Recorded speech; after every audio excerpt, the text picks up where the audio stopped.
of Ron Wyatt's favorite subjects was how the pyramids were made.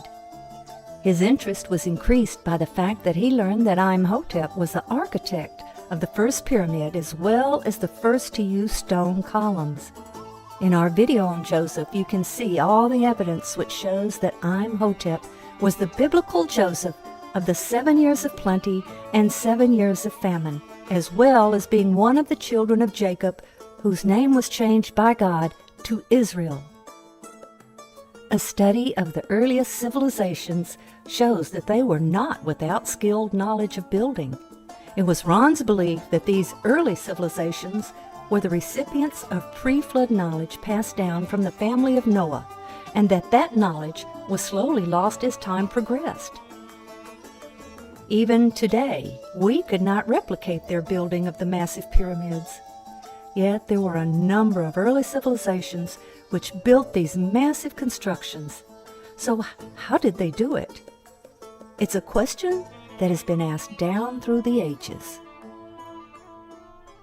Over the years, I've had quite an interest in archaeology and also ancient history, which of course has to do with archaeology. So I ran across this statement in the Greek historian's writing, his name's Herodotus, that described how these were built. And it says the method employed was to build it in steps, or as some call them, tiers or terraces. When the base was complete, the blocks for the first tier above it were lifted from ground level by contrivances made of short timbers. On this first tier there was another, which raised the blocks a stage higher, then yet another, which raised them higher still.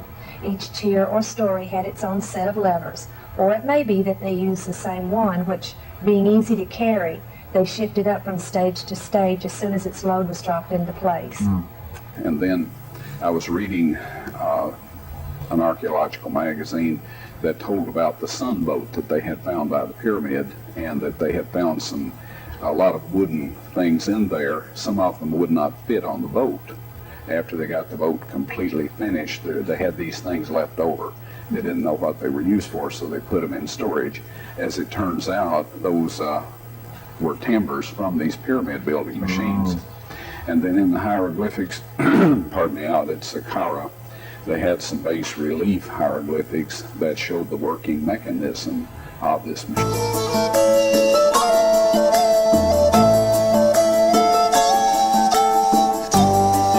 What you see here is an entrance marker to part of the tomb complex of Onias, one of the 3rd dynasty pharaohs. Now here is a cartouche that tells us who this man was. You'll note that the cartouche is laying on its side instead of standing upright. This represents the fact that this person is dead. You'll notice that the symbols inside the cartouche are still upright. Now these things represent one of the many deities of Egypt. Therefore they do not die. Just the man himself dies, and these transmigrate into the next pharaoh in line. What we have here, reading from right to left, is Onias died. We have the spade, symbolizing the fact that they buried him. Then we have the symbols of the pyramid building machines, and this also means to build. It appears in front of symbols of temples and this sort of thing. And then we have a pyramid, which of course is the tomb. Now represented here we have the gifts that are presented to the dead pharaoh to maintain him in the hereafter. Now then, a blow-up of these strange objects that we see in the hieroglyphs up here is this. And you will notice that if you pull this curved lever downward, that this portion will be raised here. Alright, now as a glyph, then we will find that this is just the right-hand portion of this glyph, and if in your imagination you can place another symmetrical mirror image of this object, then you have a lifting mechanism. Now Herodotus, the father of history, a Greek historian that traveled with the Persian army and on his own in antiquity, states in his book that the pyramids were built in steps are different levels, and that the Egyptians used a contrivance made of short timbers that lifted the stone from one level to the other. So if we place this contrivance on the ground, and then we place another one at a higher level, and then of course we can place them as necessary up the side of the pyramid, that the winch can be turned and the stone lifted, and of course it's lifted up and then moved over to a machine that's in the lowered position and lifted up and then moved to yet another machine, and by this method the stone can be lifted as high up the side of the pyramid as necessary.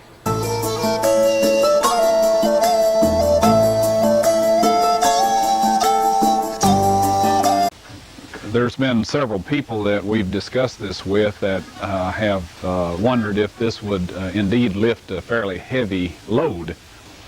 Now, so we built a large variety of this machine. Now, we just put 3 sets of levers here, which, of course, this will demonstrate that it doesn't take a whole lot of levers or sets of these levers to lift a pretty heavy load. Now, we have a compact car here which approximates the weight of the average stone on the pyramids. So we'll, at this time, attempt to lift this car.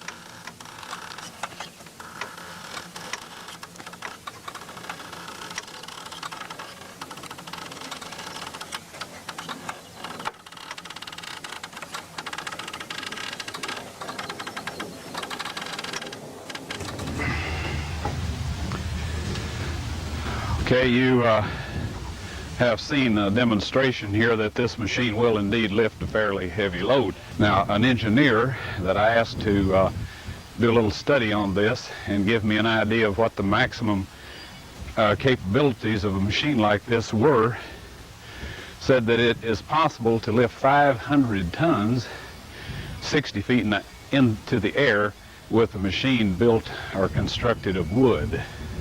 Along with the hieroglyphs and the description in Herodotus' histories of how these large monuments were constructed, we have found around the base of the pyramid holes in the stone.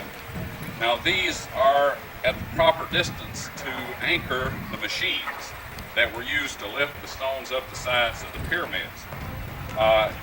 There's a cluster of these holes in this particular area, and the multi-lift machine was anchored here and over to the south of this lifted into place.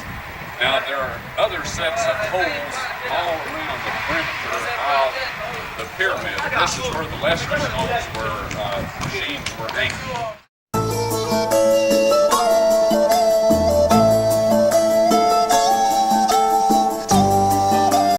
Say a few words about the pyramid building machines is Nasif Hassan.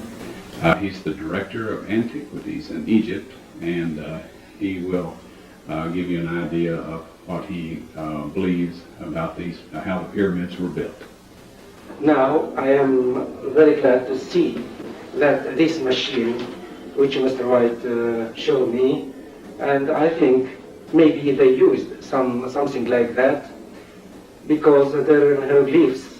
We know that this cartouche of Onias tomb in the western side of the Great Pyramid, and also this letter means nefer, means beautiful, and these 3 little signs exactly maybe show us another machine or another parts of a machine or something like that, maybe of wood or maybe of anything else. And when I read about this machine which they use, I think it is suitable for lift each block for a stage to another, and they use many machines in order to lift these blocks of wood, and it is suitable for huge blocks of granite and for limestone and the treatment which I have seen on the television or something here at Egypt, and it is a suitable thing to left.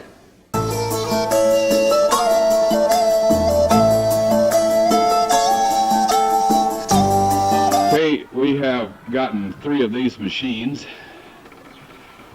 set up along on the different steps of the pyramids here in order to demonstrate how these magnificent monuments were constructed.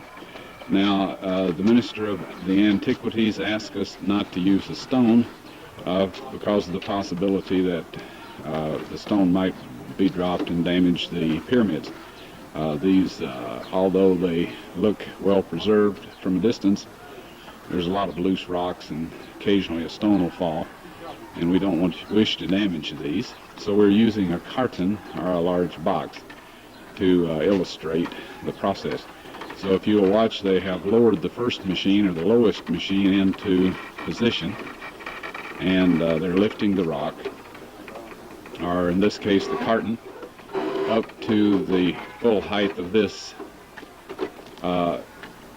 machine.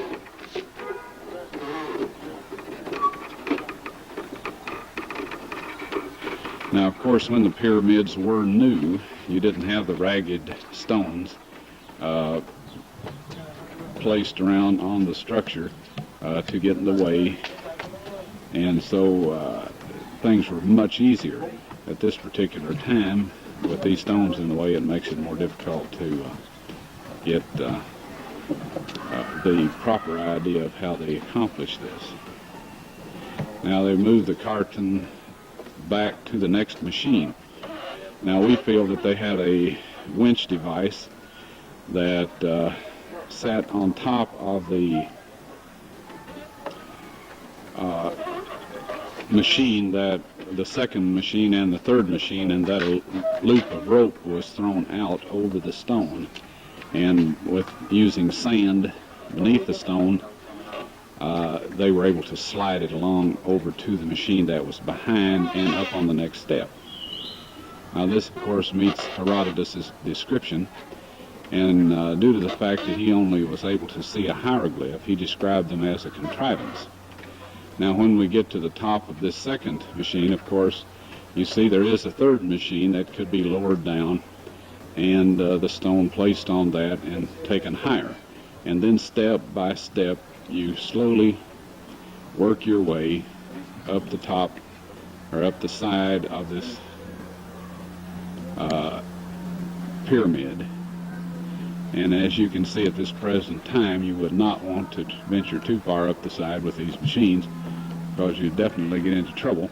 And there have been several people that have fallen to their death by trying to climb these stones, because many of them are loose from the weathering and from the fact that the stones that supported them have fallen away.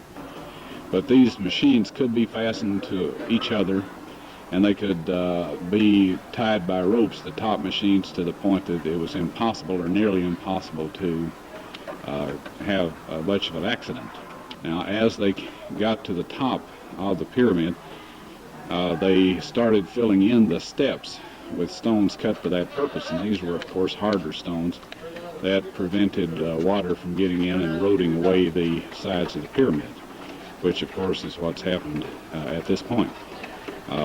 Some of the later rulers and the local populace felt that this was an ideal place to quarry stones, so rather than go off a few miles away and perhaps bring the stones across the river, they came over here and got stones off these structures. And of course these stones were already cut.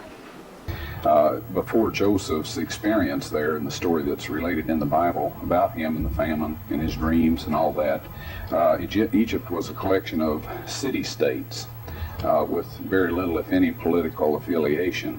And when the famine was over, and 7 years, during that 7 years, this Pharaoh Djoser was elevated to the most wealthy individual in the world, because this famine extended up into Canaan. As you know, Jacob had to send his sons down to get food, and so anyway, suddenly this man just had beaucoup gold and everything else, and it appears that he wanted to be immortalized. in stone. A lot of people do that today. They build big buildings and that sort of thing.